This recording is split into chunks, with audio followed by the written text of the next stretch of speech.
नमस्कार प्यारे बच्चों इस वीडियो से हम लोग शुरुआत करने वाले एक नए चैप्टर की। एसडी यादव का हमारा अगला चैप्टर है भिन्न। समझते हैं, बिल्कुल बेसिक से समझेंगे, बिल्कुल कक्षा 1 से शुरू करेंगे। देखिए बच्चों, सबसे पहले मतलब समझिए भिन्न का मतलब क्या होता है। देखिए, भिन्न का मतलब होता है जैसे किसी चीज़ के टुकड़े किए जाएं। मान लीजिए सेब है और सेब के हमने 5 टुकड़े किए, किसी सेब के हमने 5 टुकड़े किए और इन 5 टुकड़ों में से हमने 2 को उठा लिया। 5 टुकड़े किए, उनमें से हमने 2 को उठा लिया, तो हमारे हिस्से में सेब का कौन सा हिस्सा आया। ये 2 हिस्से लिए हैं, ये पूरे सेब का कितना हिस्सा है। 5 टुकड़े में से हमने उठाए हैं 2 टुकड़े। अब ये जो हमारे हाथ में 2 टुकड़े हैं, ये हमारे हिस्से में पूरे सेब का कितना हिस्सा आया है, तो ये हिस्सा आया है 2/5। और ये जो 2/5 है बच्चों, यही हमारी है भिन्न। जैसे एक रसगुल्ले के हम लोगों ने 4 टुकड़े किए, उसमें से 2 टुकड़े हमने उठा लिए, या 1 टुकड़ा हमने उठा लिया, तो 1 टुकड़ा हमने उठाया है तो हमारे हिस्से में 1/4 आएगा। रसगुल्ले के हम लोगों ने 4 टुकड़े किए और उसमें से 3 टुकड़े झपट लिए, तो वो हिस्सा कितना आएगा, वो 3/4 आएगा। क्या आएगा, 3/4 आएगा। ठीक, ये तो भिन्न की बात हो गई। कुछ एक शब्द आपको परेशान करते होंगे, जैसे तिहाई, चौथाई, इसको बोलते हैं 1/3, इसको बोलते हैं 1/4। बच्चे कंफ्यूज होते हैं कि इसमें कितना क्या लिखा जाए, तो कंफ्यूज होने की कतई आवश्यकता नहीं। 1 ऊपर लिखिए, तिहाई मतलब 3 नीचे लिखिए, 1/4 1 ऊपर लिखिए और चौथाई मतलब 4 नीचे लिखिए। जैसे 2/3, जैसे 2/3, तो 2 ऊपर लिखेंगे और 3 नीचे लिखेंगे। कोई कन्फ्यूजन की ज़रूरत नहीं है। 2/3, 2 ऊपर लिखिए 3 नीचे, ये लिखने का तरीका है। 1/3 1 ऊपर 3 नीचे, 1/4 1 ऊपर 4 नीचे। कोई टेंशन वाली बात नहीं। एक आध जो शब्द है वो भी आप लोग समझ गए फटाफट। भिन्न के प्रकार, कितने प्रकार के भिन्न हो सकते हैं। एक साधारण भिन्न जो हम लोगों ने लिखी है, जैसे 1/4, 2/5, ये क्या है, ये सब साधारण भिन्न है, कोई टेंशन नहीं। ठीक, दशमलव भिन्न क्या होती है। दशमलव में जो संख्या है जैसे 0.05, ये क्या है, ये दशमलव भिन्न है। अब आप कहोगे सर ये तो भिन्न के रूप में दिखाई ही नहीं पड़ रही है बच्चों। भिन्न के रूप में इसको दशमलव में जब बदलेंगे, दशमलव के नीचे 1 और यहाँ पर कितने 0, 2 0, ये कितना हो गया 5/100। ये क्या है, ये दशमलव भिन्न है। ये क्या है, ये दशमलव भिन्न है। अगला संयुक्त भिन्न, जो सही में लिखते हैं, जैसे 4 सही 2/3, 4 सही 2/3, इसे हम लोग संयुक्त भिन्न बोलते हैं। क्या बोलते हैं, संयुक्त भिन्न बोलते हैं। संयुक्त भिन्न का प्रयोग कहाँ पर होता है। संयुक्त भिन्न केवल आपको सवाल अर्थात प्रश्न में लिखी मिलेंगी और इस फॉर्मेट में आपको उत्तर लिखा मिलेगा। जो सवाल हम लोग हल करते हैं वो संयुक्त भिन्न में साधारण तरीके से नहीं हल करते हैं।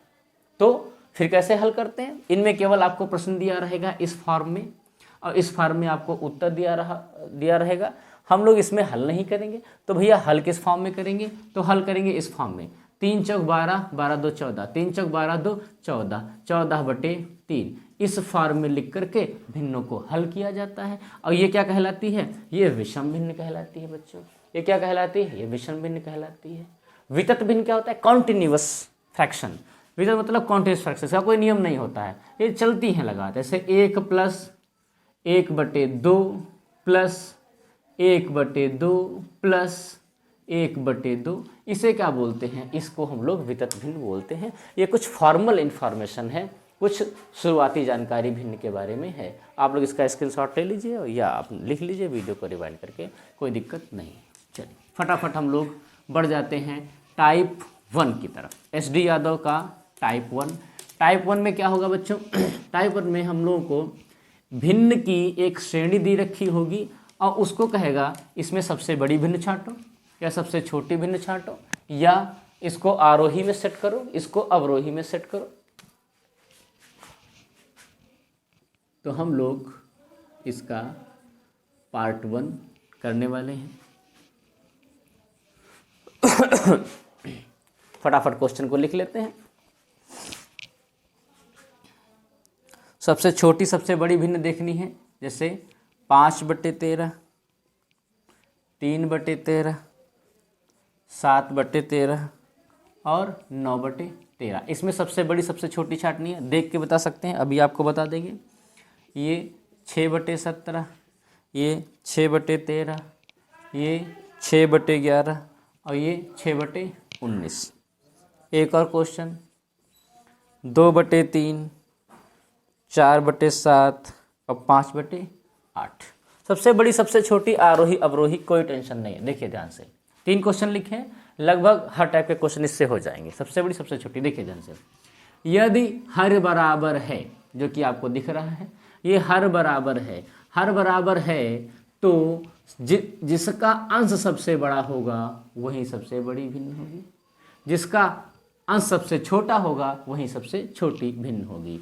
इसका मतलब अगर हर बराबर है तो अंश बड़ा तो भिन्न भी बड़ी, तो भिन्न भी बड़ी। और हर बराबर है, अगर अंश छोटा तो भिन्न भी क्या, छोटी। कोई दिक्कत नहीं, हर बराबर है, इसका मतलब सबसे छोटी भिन्न कौन सी हो गई बच्चों, 3/13, उससे बड़ी 5/13, उससे बड़ी 7/13 और सबसे बड़ी 9/13। सबसे छोटी कौन सी है, 3/13, सबसे बड़ी कौन सी है, 9/13। कोई दिक्कत नहीं। अब अगर भिन्न मिल जाए जिसमें क्या हो, अंश बराबर हो और हर अलग अलग हो, तो इसका उल्टा हो जाएगा। अंश बराबर हो, हर अलग अलग हो, तो इसका उल्टा हो जाएगा। उल्टा हो जाने का मतलब, हर तो अंश तो बराबर है, इससे कोई मतलब नहीं। अब हर, अगर बेटा हर बड़ा है तो भिन्न छोटी हो जाएगी, और हर अगर छोटा है तो भिन्न बड़ी हो जाएगी। कोई दिक्कत नहीं, फैसला कर लेते हैं। अंश तो बराबर है, इसमें सबसे हर छोटा ये है, यानी भिन्न सबसे बड़ी ये होगी, ठीक है। और अगर हम आरोही क्रम में सेट करें तो देखिए, सबसे बड़ा हर ये है, यानी सबसे छोटी भिन्न ये होगी, फिर ये होगी, फिर ये होगी, और सबसे बड़ी भिन्न ये होगी। देख रहे हैं आप लोग, सबसे बड़ा हर है तो क्या होगा, भिन्न छोटी होगी, और हर अगर छोटा है तो भिन्न क्या होगी, बड़ी होगी। कोई टेंशन नहीं, हर बराबर है तो कोई दिक्कत नहीं, अंश बराबर है तो उसका उल्टा नियम। इसमें देखिए 2/3, 4/7, 5/8। बेटा इसका ना तो हर बराबर है ना तो अंश बराबर है, फिर कैसे करेंगे। तो इसके लिए हमें क्या करना पड़ेगा, इसके लिए हमको भाग करना पड़ेगा। क्या करना पड़ेगा, भाग करना पड़ेगा। भाग करिए। दशमलव का भाग सब बच्चों को आता होगा, नहीं आता है तो देखिए, दशमलव लगाया, शून्य बढ़ाया, 3 छाक 18, 2 बचा, 3 छाक 18, 0.66। ज़्यादातर 2 अंक तक निकालिए और काम खत्म हो जाएगा। 7 4, 7 को भाग करेंगे 4 से, दशमलव लगाया, शून्य बढ़ाया, 7 चौक 28, 7 पचे 35, बचा 5, 0, 7 सत्ती 49, कितना हुआ, 0.57। इसको निकालते हैं, 8 को भाग करते हैं 5 से, 0.0, 8 छंग 48, बचा 2, 0, 8 दूनी 16, 0.62। फैसला हो चुका होगा। देखिए इन तीनों में 0.66 सबसे बड़ी ये भिन्न आपको दिखाई पड़ रही है, उसके बाद में फिर ये और सबसे छोटी ये। अगर आपको आरोही में सेट करना है तो सबसे छोटी ये हो जाएगी, अर्थात 4/7। ये क्या है, ये सबसे छोटी है। इसके बाद नंबर आता है इसका 5/8। देखिए 0.62 है तो बीच वाली हो जाएगी, और 0.66 ये सबसे बड़ी भिन्न है, ये कहाँ पर आ जाएगी, ये वाली, ये सबसे बड़ी भिन्न हो जाएगी। दशमलव के केवल 2 अंकों तक ही निकालिए, आपका काम चल जाएगा। बहुत बेसिक चीज़ है और बहुत ही आसान भाषा में समझाने का प्रयास किया गया है। कल आपको इसका नया वीडियो मिलेगा जिसमें और आप अच्छे अच्छे सवाल सीख पाएंगे। जुड़े रहिए हमारे साथ। नमस्कार।